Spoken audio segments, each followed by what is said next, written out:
Good evening, America. I know the light next to me is flickering. I'm sorry, we had to fire our lighting designer this morning. Turns out he didn't exist and had a non-drinking problem. In that, he didn't exist and had a drinking problem. It wasn't that the imaginary person didn't have a drinking problem. He did, he just didn't exist. Get it? Good evening, America. Welcome to the 5-Minute News Hour. My name is Brian Gartland, but you already knew that. So let's get to it, shall we? I feel like I'm wasting more time saying let's get to it than I would have had I in fact just gotten to it. Let's get to it. Tonight's top story. Arizona's highest-ranking voting official said in a radio interview today that the current president of the United States of America, Barack Obama, may not appear on November's presidential ballot in the state, saying due to uncertainty of his qualifications, it made it, quote, possible that the incumbent president would not appear on the ballot. He also noted that it was possible that the world is not round, dinosaurs are still alive, Elvis is still alive, dinosaurs did not exist, or that they existed at the same time as humans in almost the same way that they did in the Flintstones, in that they were household pets or acted as cranes at job sites, and that he has a moral compass and a working brain. All of these have been proven not true by third graders. In financial news, Facebook is a big deal on Wall Street, in a story that features many large numbers and even larger and more confusing words. Details are unlikely to follow on this program. The U.S. State Department has allowed the daughter of Cuban President Raul Castro to enter the country with the necessary visa to attend an academic conference in California.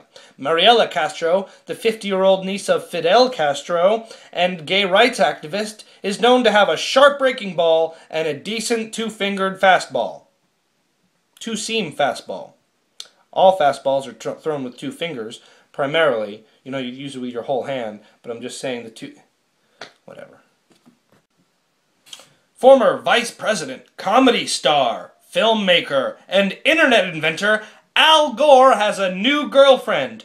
Oh, really? That's so interesting. Tell me everything about her, said nobody. The head of the United Nations agency that oversees nuclear energy around the world announced an unscheduled visit to Tehran, Iran earlier today. Iranian officials said that they will show him quite the blast and hopes he leaves with a glowing report, before adding, no, I'm just kidding, he's not going to find anything. We don't know what we're doing over here. Our scientists keep dying of sudden and mysterious murder. What rhymes with sports is a terrible idea for an introduction? This.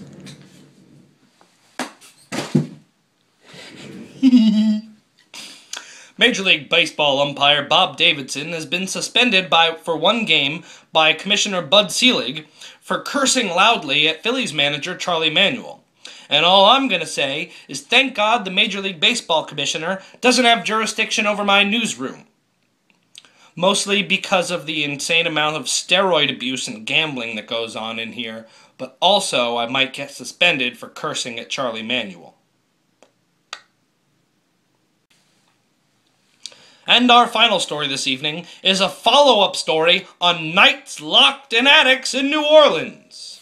Sir Michael Caine has denied all reports that he was trapped in an attic, saying, quote, everyone who has published this story has been tricked. It's completely untrue. Which I find as a personal violation of trust to whoever published that story that made me report on it. I like to know when I'm bull-faced lying to my viewing public, which is the majority of the time, but I like to know what things I'm making up or adding dick or fart jokes into. I will not be a news cuckold anymore! The 5-Minute News Hour will... God damn it. The 5-Minute News Hour will be reporting from the road all week next week in an attempt to find a new permanent West, Middle studio. I'm going to Chicago. Have a good night and a great night. Bye! God damn it.